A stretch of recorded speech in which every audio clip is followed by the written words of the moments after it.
Hey, it's Greg Stanley, and welcome to the Collector Car Podcast. What a weekend at Moda Miami, and to help me kind of share what it was all about, I had the opportunity to interview Jonny Lieberman on the show field, and I asked him to pick his three favorite cars. Now, this wasn't his three favorite from the entire show. It was basically the area we were walking in where we could still hear each other because there was a live band performing on the stage. But what an incredible show. If you have not heard about it, go to my Facebook page, go to my Instagram page, go to Sotheby's page, go to Moda Miami page, and just take a look at it. And go to other folks as well. There was a ton of influencers down there. Shmee was down there. Ed Bullion was down there. Lots and lots of folks. Simon Kidston, if you like high-end cars from Europe, he flew over for the Indianapolis Motor Speedway sale, and he stayed, and he said he was so glad he did. So it's Pebble Beach East at this point. We had Sandra Budden was there, the chairwoman of the Pebble Beach Concord Elegance, and it was such an incredible event. So next year is going to be on February the 28th and March the 1st. So go ahead and put that on your calendar and be sure that you attend next year. So in a moment here, we will have Jonny covering some of the stuff from the show field, and then stay tuned because I will show you my top 5 cars for the entire weekend. But before we get to that, I must say that I am on a new podcast. A lot of you have probably already seen it, and it will probably be a much bigger podcast than this one. It's called Full Throttle Talk. So it's me with a couple other gearheads talking about cars every day. What I like about it is that there's 3 of us every time, and we will have some guests. We're going to have Matt Farah soon. And what I really like about it is the head gearhead, Tim Harris. He seems to know a lot about how to get the word out, how to do stuff that's trending, how to use the right keywords, tag words. So I think that's going to be a much bigger podcast than this one. But if you would, stick with me on the Collector Car Podcast because I like to keep it small. I like to keep it, let's call it curated. How about it? Just a small group of us enjoying some really interesting stuff. And I'm fine if this podcast never gets any larger than it currently is. Because I like talking about what I like to talk about, whether it's trending or not. And it seems like a lot of you enjoy it as well. So without waiting any longer, let's hear from Jonny Lieberman. RM Sotheby's is the world's largest collector car auction house by total sales. They are the preeminent market maker of high-quality collector cars and collections, regardless of size or complexity. By working in partnership with the Sotheby's team and its network of 80 offices in 40 countries, RM Sotheby's has established the largest client network of any collector car auction house in the world. Join the RM Sotheby's family by connecting with one of their car specialists at rmsotheby's.com or contact me directly at gstanley@rmsotheby's.com. All right, we're at Moda Miami with Jonny Lieberman. Jonny, how you doing, buddy? I'm wearing all black in Miami. I'm an idiot. Aside from that, I'm doing great. So the thought here is let's look at some cars away from the band that are really cool. And my personal car of the show, how could you do any better than the Aston Martin Bulldog? And when I say the, it's because there's one. This is it. 1979. Wedge cars were kind of on the way out, actually, and British people never made a wedgie anything, and they decided, hey, let's build this as a one-off, and it's just absurd. William Townes was still around.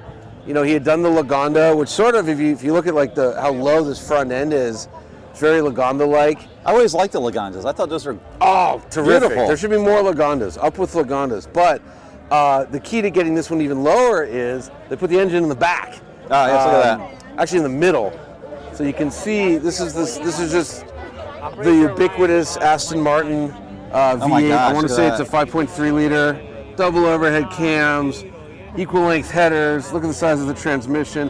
So this is basically they took apart both a Lagonda and the at the time the V8 Vantage, and they just put the engine here, and then look at the hinges. Let's wrap it in leather. Yes. More leather. That's the solution. Yes, Jeeves.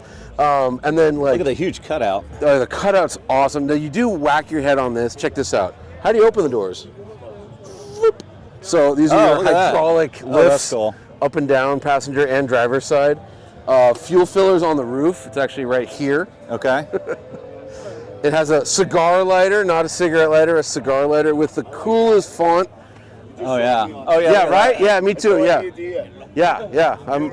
I'm with you, man.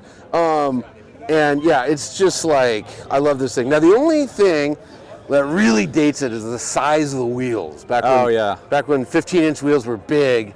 I think the design of the wheel's cool. I just think you could put a lot more wheel and tire in there, and it would just look a lot less. It would just look faster and less frumpy. That said, this is a 200-mile-an-hour car. I don't know where you're going to do that, but it is. Also, come here. Walk this way.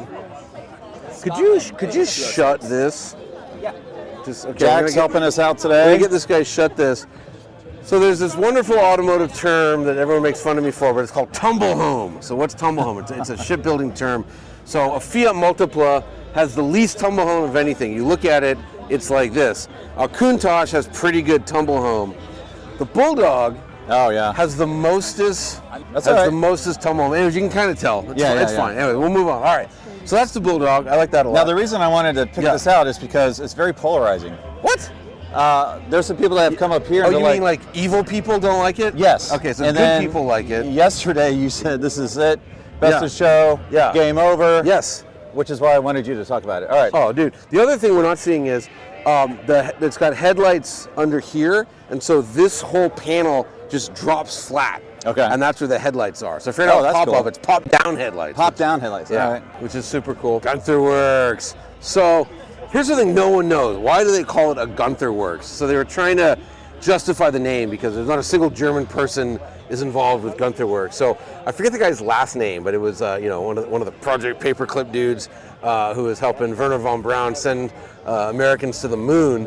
And early on in the space program, he was like the engineer, basically the last face the astronauts wanted to see before they strapped themselves into a rocket was some guy named Gunther. So they're trying to, it's a winky nod to like the pinnacle of engineering. And with the exception of Roof, and I've driven a lot of resto mods in my time, they are the pinnacle of engineering. I love these things. I've driven a Speedster, good Miami car, kind of not the greatest maybe other climates, no glass. Right. No roof, no heater. And I point that out because I drove this in 38-degree weather in December in LA, and I figured it'd be cold, so I grabbed a pair of gloves. Yeah. And I grabbed two lefts. Oh no. And that's an aluminum shifter. So my hand froze on the way up, and I actually got to the top, and I had a blanket in the car for some reason. Right. I traded a blanket to my friend Nicole for a pair of purple leather gloves, which I still have. Oh, that's fine. Look at Killer motors. They're just absolutely fantastic cars. Pretty ingenious. Yeah. Is that for the luggage? You could, it's the McLaren you can put in the Elva. I think you can put a helmet back there. Yep. Yeah, this is for I think it's for like a squirt bottle and a rag. But what's the approximate horsepower you think? I know they got the crazy motor, stuff. Yeah, so this was the NA motor, so probably like 430. I think Gamroth builds these. But just look at the meticulousness of it. Look at like how just the shocks, how they do that. Absolutely fantastic. Everything's carbon fiber, and it's not just a 911. Like if you actually look at it, they really redesigned the front of the car. To me, I see a lot of Carrera GT. Yeah. I don't know if I'm supposed to say it, but they actually hired one of the American guys who designed the Carrera GT to do the body work on these. The other really cool thing is if you look at it from the angle you're looking at it now, it looks like the rear wheels are real wide and sticking out. But if you come to the front, you'll see the front track is as wide as the rear. Right. It's an optical illusion. That's part of why they handle so well, is because it's basically the GT3 RS that Porsche never built on a 993. They never made a GT3, right. But the race car, the RSR, had a really wide front track. It's the same rack in all 993s. They just actually made a street car that takes advantage of it. Okay. So super cool. The turbo, the mule. I've only driven the mule. Yes. Best car car or something. It rolled, but lots of cars roll. But best car I've ever driven. End of story. Really? Yeah. So if you had, let's call it 1.5 million, you're getting a roof, you're getting a Gunther Werks, you're getting a Singer. Not getting a Singer. Boy. So I've only driven the Roof SCR, which is the NA 500 horsepower one. I would like to drive the CTR, the turbo, roof and get back to you. Right now it's Gunther. But I would want them to do, like, you see how nice and pretty everything is? Yes. I like the mule because it was like this apocalypse spec where the carbon fiber was wrapped in like a hefty bag, which really appealed to me. It was like the wrap was peeling off to expose the carbon fiber underneath. I like that. Yeah. And I told Peter, I'm like, just do 5. They're like apocalypse spec. That's and not Peter, a bad man, idea. Well, he's such an OCD. He's so meticulous that he was kind of true story. He drops a car in my house. And first of all, it's the CEO that comes to your house, which is pretty good. Second of all, he drops the car off. He goes, I'm sorry it looks like this. Please don't take any pictures of it. Right. And I'm like, I won't say what I said because this could be families watching this, but I said, are you bleeping nuts? Right. Like, I'm going to take pictures of it. He's like, I really wish you didn't. I'm like, you're out of your mind, bro. Like, Yeah. I'm taking pictures. And I love that car. I mean, that was the car. And now the production one's out, which I'm driving in like 2 or 3 weeks. So, pretty excited. So we're going to talk about a third car here. We're walking up to a row of really interesting Ferraris. Yeah, but one in particular is much more interesting. Yeah. This is a Ferrari F40 LM GTC. So this was an evolution of the LM. They did a GTC. After that, they did a GTE. I don't know the difference, but they added extra NACADUCs. Yeah. See, Yep. instead of just 2 on the side, there's a third one. There's a third one. Yeah. That's all the difference. And then there's a one up front, and then there's some on the fenders, on top of the fenders. It's just NACADUC City. Yeah. They only made what? 6 of them or I something? have It's not a no lot. idea. But I don't know if your camera can pick this up, but if you come to the back, you can kind of see how Yeah. the exhaust pipes are over the transmission. Look how low the transmission is. Oh my gosh. Yeah. Like look how low the block is, you know? Yes. Like the intercoolers are kind of up high, but the engine is just on the ground. Dry sump for days. This is just such a cool car. Have you ever driven one of these? I have not. I've driven no Ferraris. Ferrari doesn't put me in their cars, so it's fine. It's cool.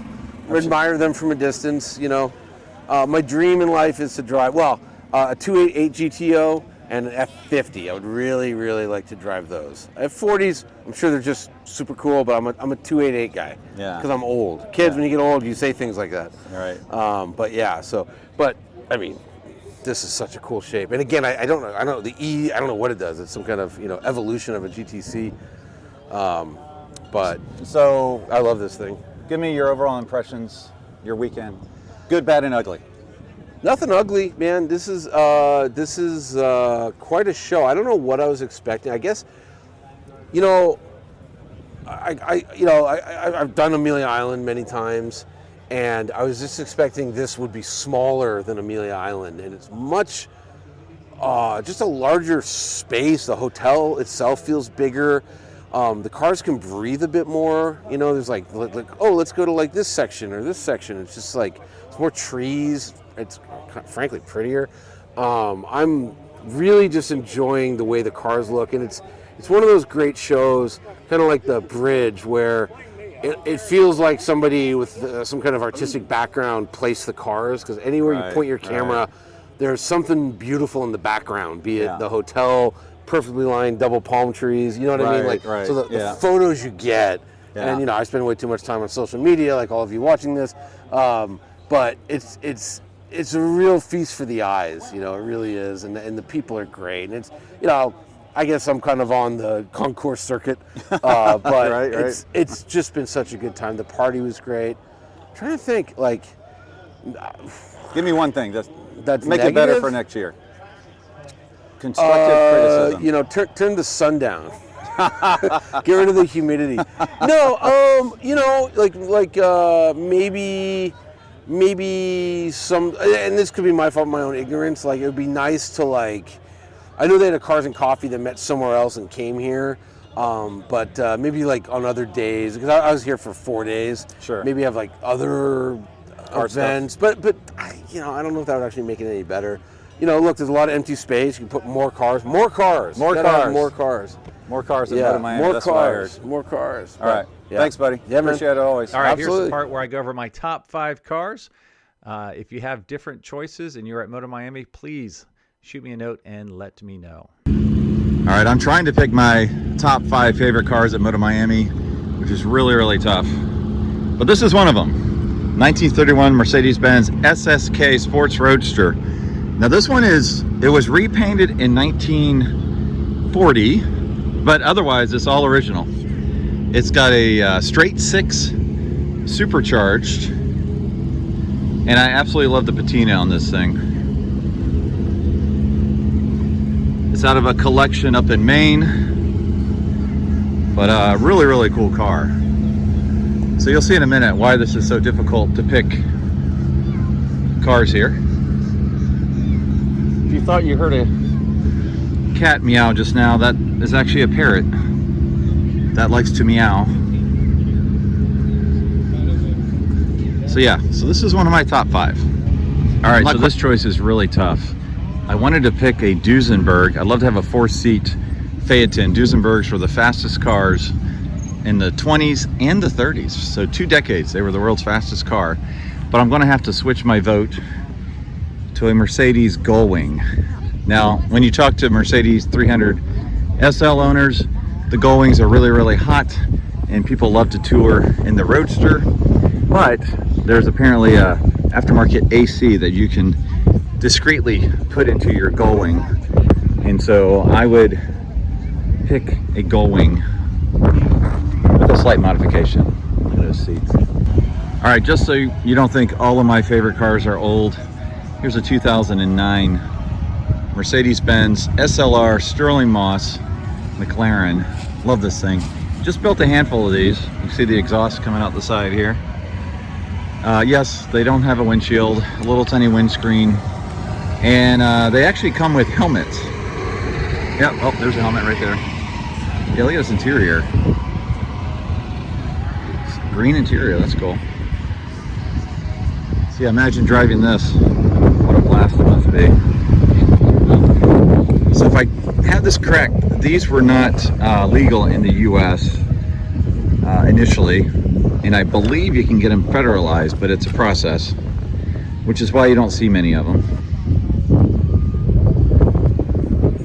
So I would say that this is my number 3 car. I will warn you, my top 2 favorites are not new. They're a little bit older. All right, if you're from Cincinnati, you will recognize this car.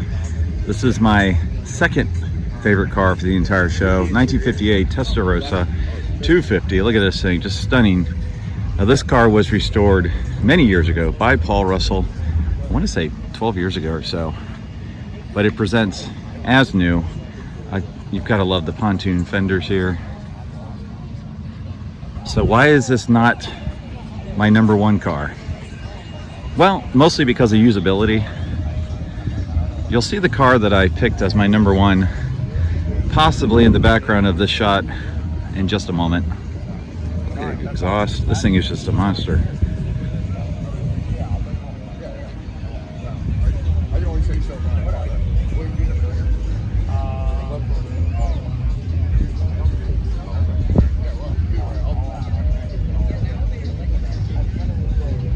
All right, here's a hint as far as my actual favorite car of this entire show. Be a little peek in the background there. All right, so this is my favorite car of the show. Moda Miami. This is 1956 Ferrari 410 Super Fast. This was the Paris show car, but look at this thing. It's absolutely stunning. Custom coach bodywork. I saw this at Cavallino a few years ago, where I think it won the entire show. But got the covered headlights.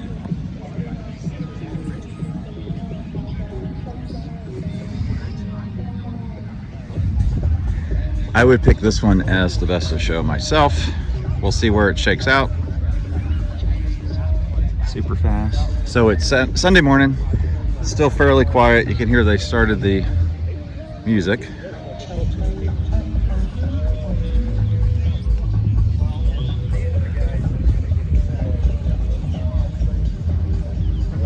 Can you believe they made this thing back in 1956? Pretty crazy.